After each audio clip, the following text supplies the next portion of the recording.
नमस्कार दोस्तों, स्वागत है आपका आज के मुख्य समाचारों में। जी हां दोस्तों, आपको यहां पर देखने को मिलेंगी सुबह से लेकर शाम तक की तमाम बड़ी खबरें मुख्य समाचार ब्रेकिंग न्यूज अपडेट्स के रूप में। तो चलिए दोस्तों, जान लेते हैं आज की पहली बड़ी खबर। प्रधानमंत्री बोले, बड़े बड़े सत्ताधारी जेल में, सुप्रीम कोर्ट से उन्हें जमानत नहीं मिली, इन बेईमानों ने जो धन लूटा है वो गरीबों को लौटाऊंगा। जी हां दोस्तों, लोकसभा चुनाव के ऐलान के बाद प्रधानमंत्री मोदी ने रविवार 31 मार्च को यूपी के मेरठ में पहली रैली को संबोधित किया। उन्होंने कहा कि इन लोगों ने मिलकर एक इंडी गठबंधन बनाया है, इनको लगता है कि मोदी इनसे डर जाएगा, लेकिन मेरे लिए मेरा भारत मेरा परिवार है। पीएम ने कहा कि आज बड़े बड़े भ्रष्टाचारी सलाखों के पीछे हैं, उन्हें सुप्रीम कोर्ट से भी जमानत नहीं मिल रही है। इन बेईमानों ने जो धन लूटा है वो गरीबों को वापस लौटाऊंगा। देश ने 10 साल में विकास का ट्रेलर देखा है। ये चुनाव सरकार बनाने के लिए नहीं, देश बनाने के लिए है। आपने देखा है कि ब्रज में कान्हा राधा होली खेलते हैं, इस बार अवध में रामलला ने भी खूब होली खेली। वहीं दोस्तों, प्रधानमंत्री मोदी ने करीब 45 मिनट तक भाषण दिया। उन्होंने राम राम से भाषण शुरू किया और भारत माता की जय पर खत्म किया। इसके बाद दोस्तों, जान लेते हैं अगली खबर। दिल्ली में इंडिया की रैली, गठबंधन ने 5 मांगे रखी। राहुल गांधी बोले, मोदी मैच फिक्सिंग कर रहे, खड़गे ने बीजेपी को जहर बताया।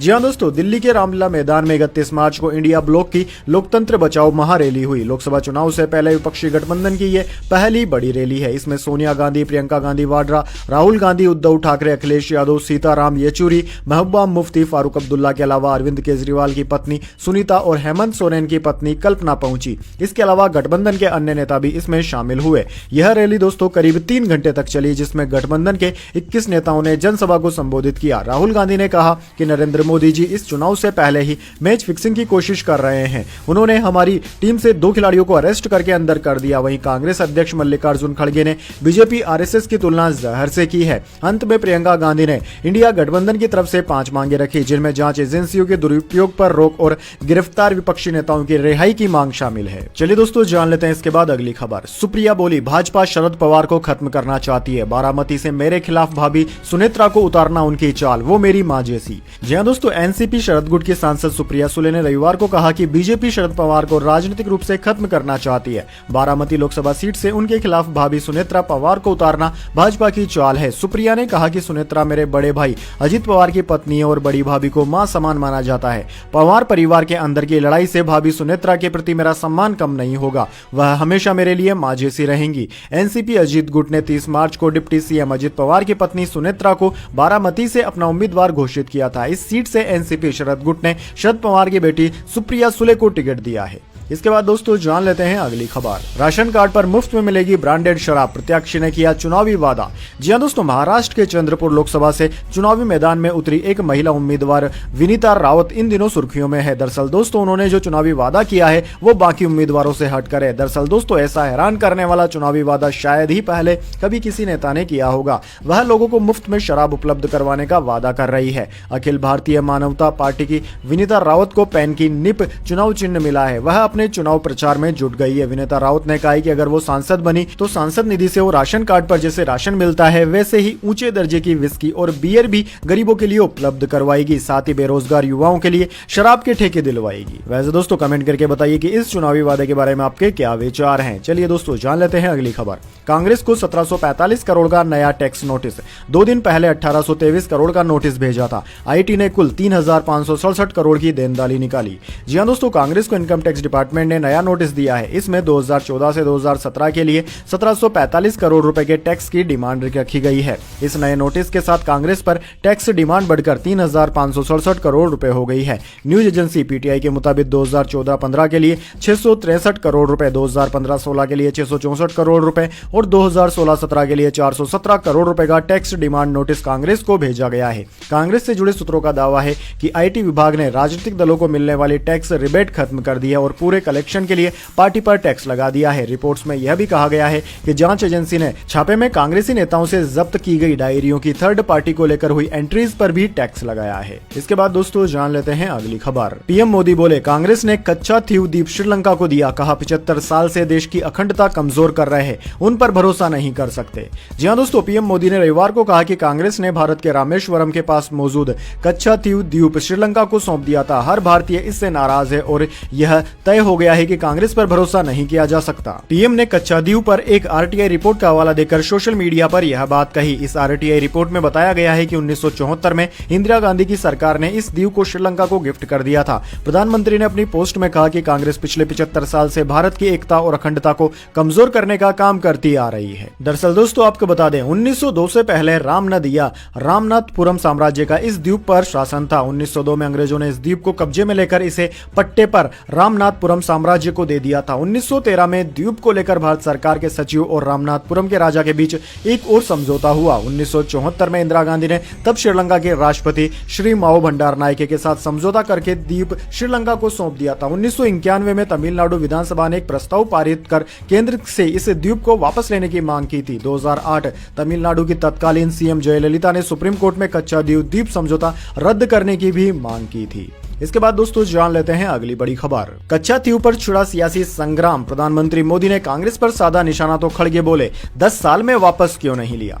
जी हां दोस्तों, प्रधानमंत्री मोदी ने रविवार को कच्चादीव आइलैंड के मुद्दे पर कांग्रेस पर निशाना साधा और आरोप लगाया कि उसकी सरकार में मां भारती का एक अंग कट गया। ऐसे में दोस्तों मल्लिकार्जुन खड़गे ने पलटवार करते हुए कहा है कि 10 साल के शासन में इसे वापस क्यों नहीं लिया गया। कांग्रेस अध्यक्ष मल्लिकार्जुन खड़गे ने आरोप लगाया कि चुनाव से पहले संवेदनशील मुद्दा उठाना उनकी हताशा को दर्शाता है। प्रधानमंत्री ने रविवार को अपने आधिकारिक एक्स हैंडल और फिर उत्तर प्रदेश के मेरठ रैली के दौरान कच्चादीव आइलैंड के मुद्दे पर कांग्रेस और इंडिया गठबंधन पर जमकर निशाना साधा था। इसके बाद दोस्तों जान लेते हैं अगली खबर। नितिन गडकरी ने कहा 370 सीटों का टारगेट दक्षिण पूरा करेगा। विपक्ष मजबूत है या कमजोर, ये किसकी जिम्मेदारी है। 2 सीटों वाली बीजेपी को किसी ने सहानुभूति नहीं दी। जी हां दोस्तों, नितिन गडकरी ने कहा है कि प्रधानमंत्री मोदी जिस विश्वास से भाजपा के 370 जीतने की बात कर रहे हैं, ये लक्ष्य दक्षिण भारत पूरा करेगा। भाजपा की देश में सबसे ज्यादा टीआरपी है। देश में विपक्षी नेताओं की तरफ से अपोजिशन को कमजोर करने की बात कही जा रही है। इस पर केंद्रीय मंत्री गडकरी ने कहा कि विपक्ष कमजोर हो या मजबूत, क्या ये हमारी जिम्मेदारी है। गडकरी ने न्यूज एजेंसी पीटीआई को दिए इंटरव्यू में यह भी कहा कि जब हमारी 2 सीटें थी और हमारी पार्टी की कमजोर स्थिति थी, तब किसी ने भी हमें सहानुभूति नहीं दी थी। तब मेरे दिमाग में कोई संशय नहीं है, भाजपा की अगुवाई वाला एनडीए 400 का आंकड़ा पार करेगा। नरेंद्र मोदी तीसरी बार प्रधानमंत्री बनेंगे क्योंकि हमारी सरकार ने 10 साल में ठोस काम किया है। इसके बाद दोस्तों जान लेते हैं अगली खबर। राष्ट्रपति ने आडवाणी को घर जाकर भारत रत्न दिया। पीएम मोदी, उपराष्ट्रपति धनखड़ मौजूद रहे। कल 4 शख्सियतों को सम्मानित किया गया था। जी हां दोस्तों, भाजपा के वरिष्ठ नेता लालकृष्ण आडवाणी को देश का सर्वोच्च नागरिक सम्मान भारत रत्न दिया गया। राष्ट्रपति द्रौपदी मुर्मू ने उनके घर जाकर उन्हें भारत रत्न से सम्मानित किया। इस मौके पर प्रधानमंत्री मोदी, उपराष्ट्रपति जगदीप धनखड़, गृह मंत्री अमित शाह और पूर्व उपराष्ट्रपति एम वेंकैया नायडू भी मौजूद थे। न्यूज एजेंसी एएनआई ने बताया कि आडवाणी के खराब स्वास्थ्य के कारण यह फैसला लिया गया। प्रधानमंत्री मोदी ने 3 फरवरी को उन्हें भारत रत्न देने की घोषणा की थी। वे पूर्व प्रधानमंत्री अटल बिहारी वाजपेयी और भाजपा के संस्थापक सदस्य नानाजी देशमुख के बाद यह सम्मान पाने वाले भाजपा और आरएसएस से जुड़े तीसरे नेता हैं। इसके बाद दोस्तों जान लेते हैं अगली खबर। देश में 24 घंटे बिजली, एक समान शिक्षा, जेल से केजरीवाल ने दी 6 गारंटियां, सुनीता ने पढ़ा पत्र। जी हां दोस्तों, आबकारी नीति भ्रष्टाचार के मामले में दिल्ली के मुख्यमंत्री अरविंद केजरीवाल की गिरफ्तारी के खिलाफ रामलीला मैदान में इंडिया गठबंधन की महारैली हो रही है। यहां मंच से अरविंद केजरीवाल की पत्नी सुनीता ने अरविंद केजरीवाल के पत्र को पढ़कर बीजेपी पर हमला बोला। सुनीता केजरीवाल ने कहा कि केजरीवाल जी को केंद्र सरकार ने गिरफ्तार कर लिया, लेकिन केजरीवाल जी शेर हैं। जेल से केजरीवाल ने आपके लिए संदेश भेजा है। उन्होंने कहा है कि मैं आपसे वोट नहीं मांग रहा, मैं आपसे किसी को हराने या जिताने को नहीं बोल रहा हूं। जब कुछ नेता सुबह शाम लच्छेदार भाषण देते हैं, देश लूटने में लगे रहते हैं, तो भारत मां को बहुत गुस्सा आता है। ऐसे लोगों को भारत मां से सख्त नफरत है। आइए एक नया भारत बनाते हैं जहां हर किसी को खाना मिलेगा, रोजगार मिलेगा, कोई गरीब नहीं होगा, हर एक को अच्छी शिक्षा मिलेगी, हर बीमार को अच्छा इलाज मिलेगा, चाहे वो अमीर हो या गरीब हो।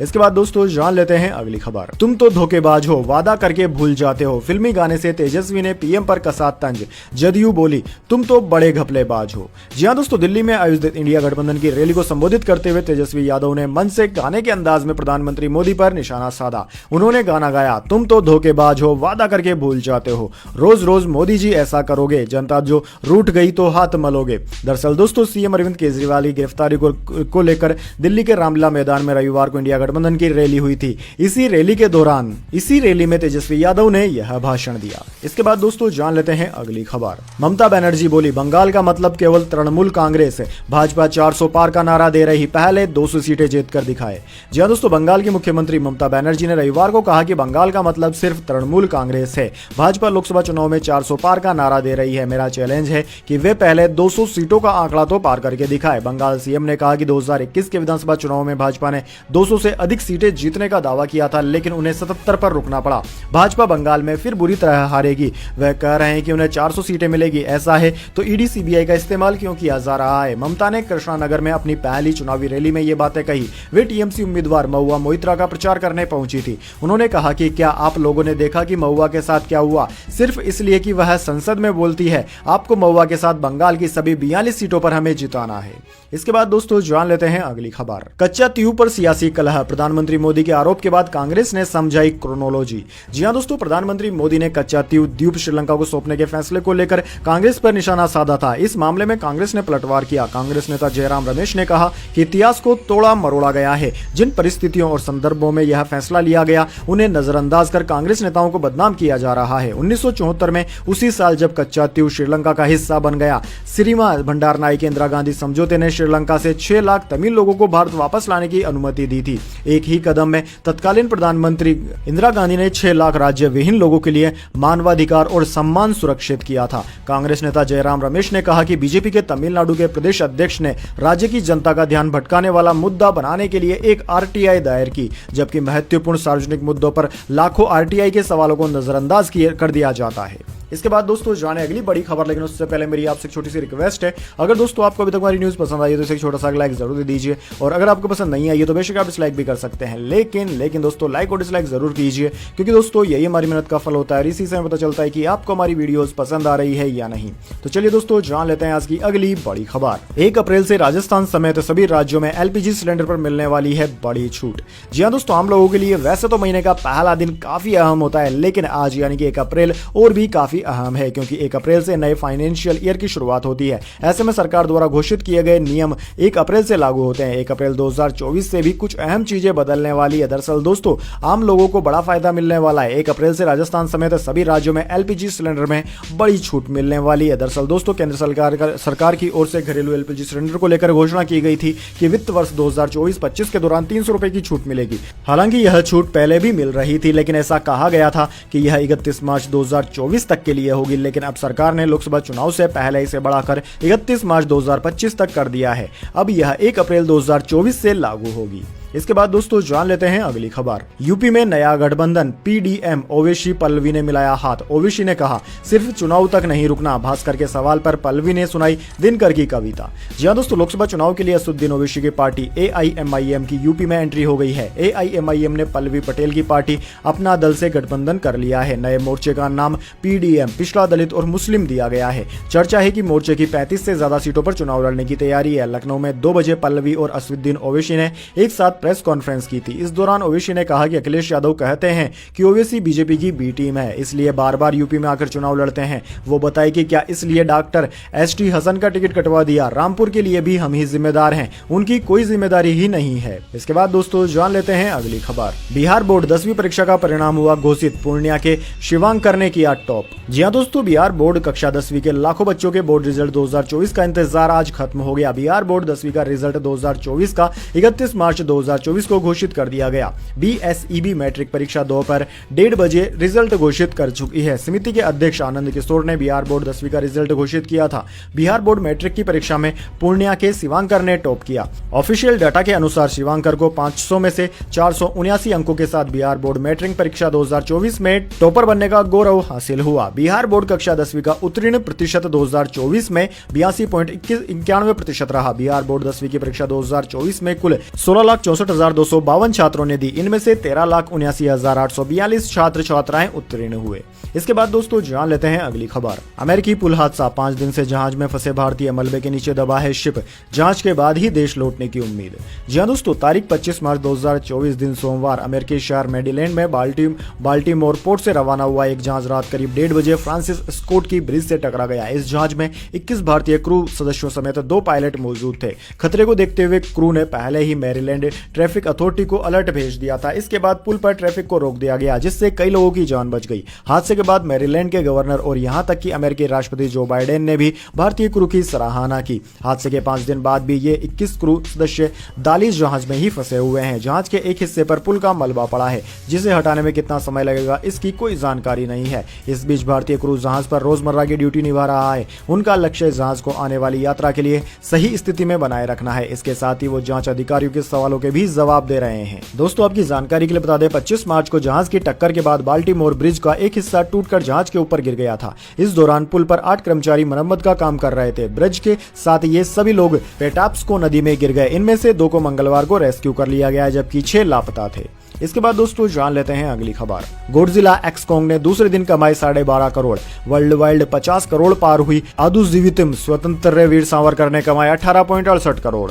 जी हां दोस्तों, Bollywood film Godzilla x Kong the new empire ने देश में 2 दिन में 25 करोड़ 75 लाख रुपए की कमाई कर ली। फिल्म ने ओपनिंग डे पर 13.25 करोड़ रुपए का बिजनेस किया और दूसरे दिन शनिवार को इसने 12.5 करोड़ रुपए कमाए। दूसरे दिन इस फिल्म के इंग्लिश वर्जन ने 5.75 करोड़ और हिंदी वर्जन ने 3.25 करोड़ रुपए कमाए। वहीं दोस्तों तेलुगु में फिल्म ने 1 करोड़ 25 लाख और तमिल वर्जन में 2.25 करोड़ रुपए का कलेक्शन किया। दोस्तों यह देश में बड़ी ओपनिंग पाने वाली हॉलीवुड फिल्मों में से एक है। ओपनिंग डे पर इस फिल्म ने टॉम क्रूज की फिल्म मिशन इम्पॉसिबल 7 और विन डीजल की फिल्म फास्ट एक्स को पीछे छोड़ दिया है। वहीं दोस्तों इसके अलावा गुरुवार को रिलीज हुई पृथ्वीराज सुकुमारन की फिल्म आदु जीवितम द गोट लाइफ ने 3 दिन में देश भर में 21.60 करोड़ रुपए का बिजनेस किया है। इसके अलावा दोस्तों बात करें वीर सावरकर मूवी की, तो इसने अब तक 18.60 करोड़ रुपए का बिजनेस कर लिया है। इसके बाद दोस्तों जान लेते हैं अगली खबर। विश्व भारती यूनिवर्सिटी के प्रोफेसर पर यौन शोषण का आरोप, लड़कियों को मैसेज भेजे, लिखा रात गुजारोगी तो एग्जाम पास करवा दूंगा। जी हां दोस्तों, कोलकाता में विश्व भारती यूनिवर्सिटी की 3 छात्राओं ने एक गेस्ट प्रोफेसर के खिलाफ FIR दर्ज कराई है। इनका आरोप है कि इस प्रोफेसर ने सेमेस्टर परीक्षा में पास करने के बदले शारीरिक संबंध बनाने की मांग की है। यूनिवर्सिटी के फारसी, उर्दू और इस्लामिक स्टडी डिपार्टमेंट में पढ़ने वाली तीनों स्टूडेंट्स ने आरोप लगाया कि प्रोफेसर ने उन्हें व्हाट्सएप पर अश्लील मैसेज भेजे और कई बार उन्हें गलत तरीके से छुआ। छात्राओं ने 28 मार्च को शांति निकेतन पुलिस स्टेशन में शिकायत दर्ज कराई, जिसमें उन्होंने बताया कि परीक्षा में फेल होने का डर दिखाकर उन्हें प्रताड़ित किया गया। छात्राएं सबूत लेकर थाने पहुंची। उन्होंने पुलिस को प्रोफेसर के भेजे मैसेज भी दिखाए, जिसमें उसने छात्राओं से अलग से मिलने और रात गुजारने की भी बात लिखी थी। इसके बाद दोस्तों जान लेते हैं अगली खबर। प्रेम प्रसंग में हुई नेशनल लेवल के पैरा बैडमिंटन प्लेयर की हत्या, प्रेमिका सहित 2 आरोपी हुए गिरफ्तार। जी हां दोस्तों, झारखंड के हजारीबाग से 2 लोगों को जमशेदपुर के एक पैरा बैडमिंटन खिलाड़ी की हत्या करने के आरोप में गिरफ्तार कर लिया गया। आरोपियों में से एक महिला शामिल है, जिसका खिलाड़ी के साथ अफेयर भी था। उनके बीच पैसों को लेकर विवाद हुआ था। इस वजह से आरोपी ने उसकी गला दबाकर हत्या कर दी थी। मृतक का नाम प्रशांत कुमार सिन्हा है। आरोपियों की पहचान काजल सुमन और रौनक कुमार के रूप में हुई है। वरिष्ठ पुलिस अधीक्षक किशोर कौशल ने बताया कि आरोपी काजल सुमन और उसके दोस्त रौनक कुमार को पुलिस टीम ने प्रशांत कुमार सिन्हा का शव बरामद करने के बाद गिरफ्तार कर लिया। इसके बाद दोस्तों जान लेते हैं अगली खबर। कंबोडिया में साइबर फ्रॉड बनाए गए 250 भारतीय देश लौटे। इनसे भारत में कराई गई थी 500 करोड़ की ठगी। ईडी अफसर बनकर फोन करते थे। जी हां दोस्तों, कंबोडिया में फंसे 250 भारतीयों को देश वापस लाया गया है। इनमें से 75 लोगों को पिछले 3 महीनों में बचाया गया। इनकी जानकारी विदेश मंत्रालय के स्पोक्स पर्सन रणधीर जायसवाल ने दी। जायसवाल ने कहा कि इन भारतीयों को नौकरी का लालच देकर कंबोडिया ले जाया गया। इसके बाद वहां इनसे साइबर फ्रॉड से जुड़े काम करवाए गए। करीब 5000 भारतीय अब भी कंबोडिया में फंसे हुए हैं। इन्हें वापस लाने की कोशिशें जारी है। वहीं दोस्तों विदेश मंत्रालय के मुताबिक भारतीयों को जबरदस्ती कंबोडिया में रखा गया है। इन लोगों को भारत के ही नागरिकों के साथ साइबर फ्रॉड करने के लिए मजबूर किया जाता था। सरकार का अनुमान है कि धोखेबाजों ने पिछले 6 महीने में भारत में लोगों से कथित तौर पर 500 करोड़ रुपए की ठगी की है। इसके बाद दोस्तों जान लेते हैं अगली खबर। दुनिया के बल्लेबाजों को रुलाएगा मयंक यादव की रफ्तार से पाकिस्तानी राशिद लतीफ ने की यह बात। जी हां दोस्तों, 21 साल के तेज गेंदबाज मयंक यादव ने इंडियन प्रीमियर लीग यानी कि IPL में डेब्यू करते ही हंगामा मचा दिया। उन्होंने अपनी रफ्तार से पंजाब किंग्स के बल्लेबाजों के छक्के छुड़ा दिए। मयंक की रफ्तार के पाकिस्तानी पूर्व क्रिकेटर राशिद लतीफ भी कायल हो गए हैं। उन्होंने कहा है कि भविष्य में यह गेंदबाज दुनिया के बल्लेबाजों को रुलाएगा। मयंक ने IPL के अपने डेब्यू मैच में 3 विकेट लेकर शनिवार को खेले गए मैच में लखनऊ सुपर जायंट्स नाइट्स को 21 रनों से जीत दिलाई। उन्होंने इस मुकाबले में लगातार 150 और 155 की रफ्तार से गेंदबाजी कर पंजाब किंग्स को बुरी तरह छकाया। इसके बाद दोस्तों जान लेते हैं अगली बड़ी खबर। इलेक्ट्रिक वाहनों पर बड़ा ऐलान, 50,000 रुपए तक की मदद देगी मोदी सरकार, 1 अप्रैल से शुरू होगी योजना। जी हां दोस्तों, भारत में इलेक्ट्रिक मोबिलिटी को बढ़ावा देने के लिए 500 करोड़ रुपए की नई योजना सोमवार 1 अप्रैल से लागू होगी और जुलाई के अंत तक जारी रहेगी। इस बीच देश में faster adoption and manufacturing of electric vehicle FAME phase second program का दूसरा फेज 31 मार्च 2024 को समाप्त हो रहा है।